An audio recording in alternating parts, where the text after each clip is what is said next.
This is the Akriti show, and I'm your host Sakshi Bakshi, and I'm here with a very special guest. Please welcome Dr. Arjun Dang to the show. Hi. Hi, and pleasure and a privilege being here.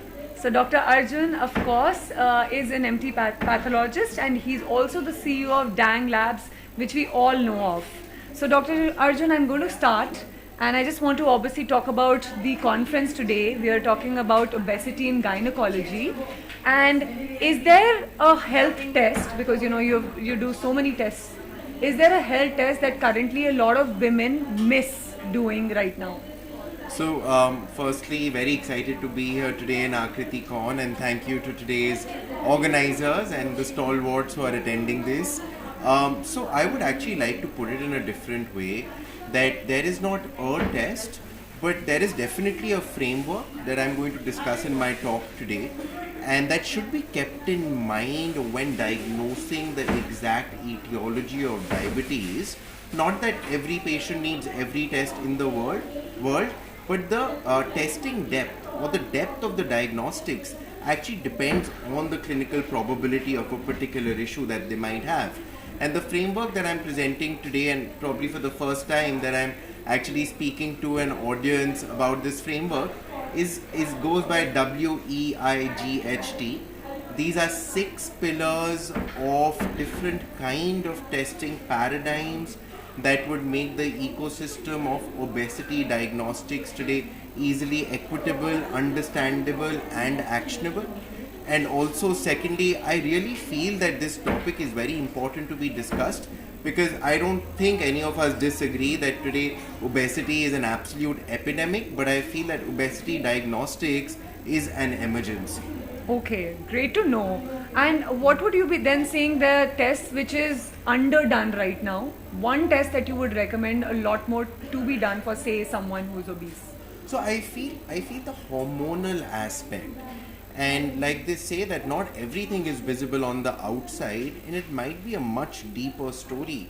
And when you talk about PCOS or perimenopause or postmenopause or even cortisol, for example, I mean, I'm going to talk about cutting edge ways to diagnose simple tests like cortisol itself, and talk about salivary cortisol, cortisol awakening response, hormones like DHEA and DHEAS that are sometimes missed out. So, I mean, from basics to complex, I think it's about targeted testing for us to reach the finish line successfully. Great, great, great. And you brought up an interesting point. You said salivary test. Is that becoming a lot more common? Like that is, people say that it's much more accurate compared to, say, blood tests. So, traditionally serum has been the sample type for testing, but even if you look at the basic science behind saliva, is that all of these hormones, and for example, if I talk about cortisol again, the biologically active component of cortisol is what is actually found in your saliva. So, I mean, it needs to be done at a particular time and a number of times for us to actually look at that curve. Similarly, if you look at estrogen metabolites, or any of our other hormones, now saliva is actually a preferred sample type. Also, there are a lot of labs now globally that also do dried urine testing for hormones. So, that is also something. But again, I think it is for the clinician to understand and then decide which of these would be most appropriate for their Right. patient cohort. Right. And what would your opinion be on, say, POC testing?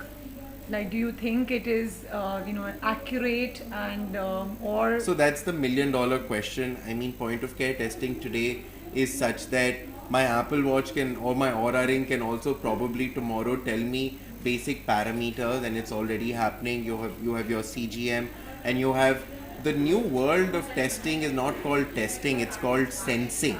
And as we move on, this is going to get more and more popular as well. I feel point of care testing should be used at the right time for the right patient. When I say that, of course, in emergency cases where we need a quick turnaround time, then of course these are useful. But of course, for these tests to undergo proper clinical validation and then put in practice, I mean, that is essential. okay. And what is, I think, you brought about like an interesting point. You talked about wearables. What is the one wearable that you would swear by? So very difficult. I think each wearable currently, if you look at the Whoop or you look at the Garmin or the Apple Watch or the Aura or any of the Indian counterparts today, I think every wearable currently has a particular USP. For example, they say that Aura is the best for sleep, and it has some studies coming around that. Apple Watch for heart rate and exercise, and so on and so forth. So, I mean, we are still awaiting the perfect wearable, and I really hope that takes some time, because then I might be out of a job. No, I think we're a little bit far away from that.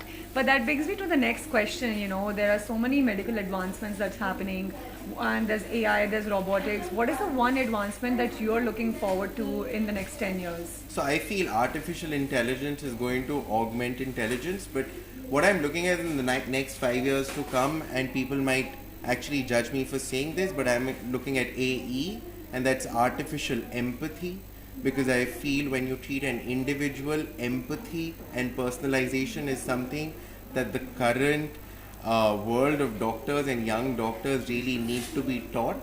And if we can get a machine to come forward and show the same empathy that a human can, I think that'll be a Doctors great, will be out of the job. exactly, but that'll be a great win for the patients. That's great. And then of course, let me because obviously we're talking about obesity and gynecology, I want to also know what are your health, one or two things that you do for your own health, like to maintain, say, your weight or such. So no, I believe that stress is a key driver of long-term inflammation, and usually I take my Sundays off, but today I'm here in Akriti Con, and of course stress is something that loops into various diseases, various organs, and I feel that actively trying to reduce stress by optimizing your sleep, by optimizing your nutrition, adding some exercise, and most importantly, I feel social engagement, happiness, spending time with loved ones.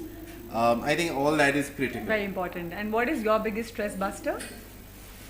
My biggest stress buster is my wife, who I'm missing being here, because Sunday is the only day that I get with her.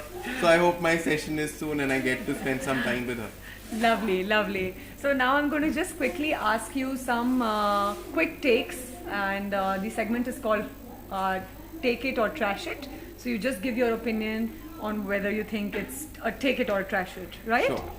So let's get to it. IV drips, take it or trash it? Trash it. Trash it, okay. NAD plus or NMN supplements? You have to test it to prove it, and currently I don't see any study that is convincing enough for me to trust it. Got it. CGMs for all. So CGMs, I think, were one of the most cutting edge wearables and inventions. I think for diabetics it's a must. For other people who are actually monitoring their glucose spikes, I feel that as long as you can derive some wisdom from it, it's fine. Otherwise you'll just drown in data. Got it. DNA testing. I think DNA testing for illness, yes. For wellness, a few years away. Okay, and when you say illness, do you specifically like for cancer example, or anything yeah, else? so for oncology, for rare diseases, for any other transplantation purposes, I mean pharmacogenomics, I mean anything that has a direct indication rather than any other wellness related indication that it's done for. I feel those are more cosmetic currently. Got it. And what's your take on red light therapy? So again, there is literature around it. People are practicing it, but I really feel that we need studies that pan over, say, about a decade, looking at the kind of impact it's had on longevity. And of course, these are fairly new things, and over time, we'll be able to have access to data, and we can only be convinced post that. And last but not the least, gut microbiome tests. So gut microbiome test, I think that's one test that's very useful but deserves a lot of humility while you talk about it, because the way it's been marketed today, and especially I'm going to make a mention of that in my presentation as well, but it's, I think, misleading in advertisements when it says that you're going to lose a lot of weight if you get your microbiome test done. I think that's very misleading.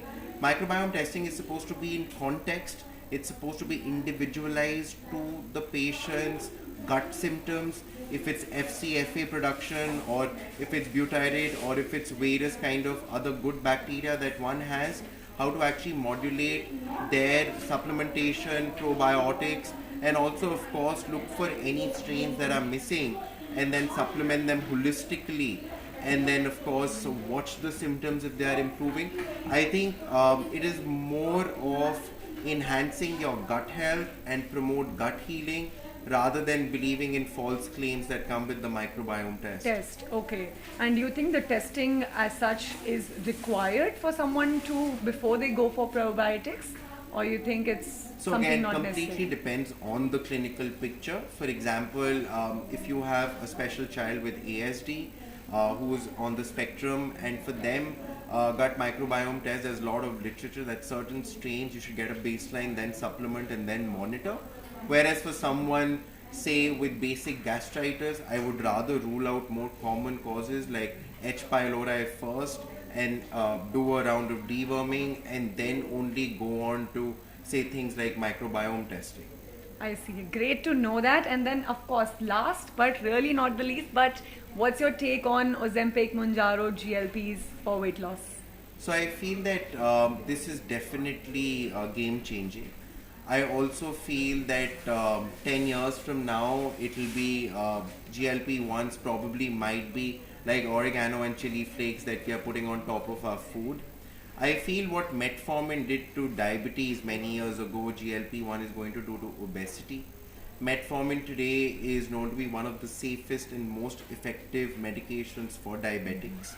I wish I could say the same for GLP-1 drugs, but currently again I would say we are awaiting data. Initial data is very I would say convincing, but again, you cannot have a one size fits all approach when it comes to any drug or any test. It has to be individualized, so you do need the guidance of your clinician or your endocrinologist. There are also certain parameters for which you need to get a baseline, and then you need to monitor when you're on any kind of GLP-1s. So I would say yes, it's a great success story, but needs a lot of caution to be exercised. Great, great, great. These were some very good insights that you've given us today. Thank you so much for being on the show, Dr. Arjun Dang, and we wish you all the best for your talk. Thank you. Thank you so much for having me. Thank you.